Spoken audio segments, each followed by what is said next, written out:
pediatric speech and language pathologist, and welcome to Teach Me to Talk's Therapy Tip of the Week.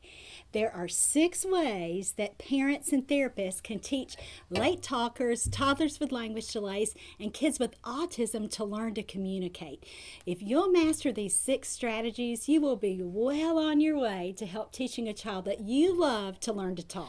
All right, the 5th strategy that we're going to talk about is sabotage. And sometimes when I say this, boy, this is where parents and other therapists who don't really understand this can really think that we're talking about being mean-spirited, or we're talking about really, I'm going to, no. We're just talking about this light and fun opportunity for a child to initiate communication. Sometimes we call these communication temptations. And this is where we set up situations so that a child is really, really likely to use words on his own. And so sabotage is most effective when a child has imitated a word for a long time. He might have popped it out a few times, but you want it to become spontaneous and part of his established vocabulary, a word that he uses all the time. So sabotage is a way to really, really help a kid, again, get over that hump and be able to use that word on his own. So anytime we want a child to, again, become more spontaneous, sabotage is what we need to think about. So what is sabotage? Again, this is just setting up a situation where a child is more likely to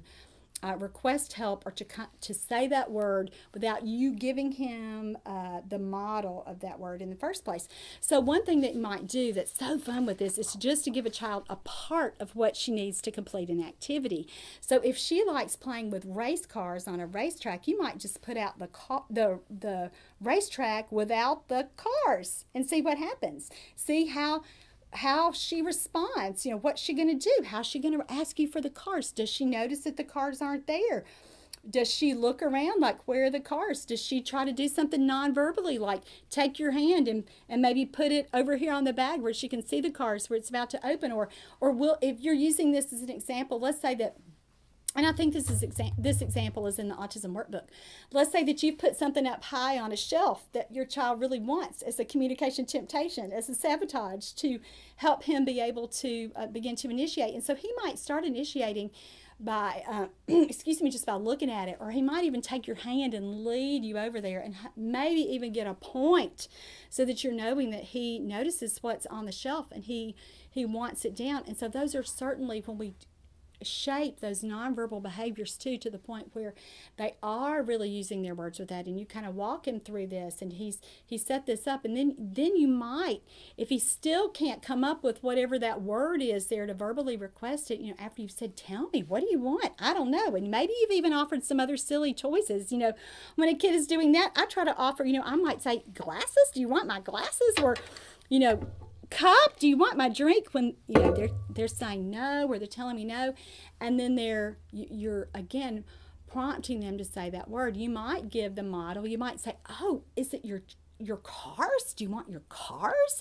And again, he's imitating it there, but you've given him a chance. You've set that situation up for him to be able to pop out cars. And if he can do it on his own, that's fantastic. If not, you do need to back up a little bit, give him those models so he can imitate, but at the same time, you're setting those situations up. It's super, super effective, and I've got tons of examples of that in the autism workbook and in nearly every therapy manual I've written. I've talked about how effective using sabotage and communication temptations are. So there's certainly a primary technique for us as SLPs when we want a child to begin to initiate or begin to use those words spontaneously.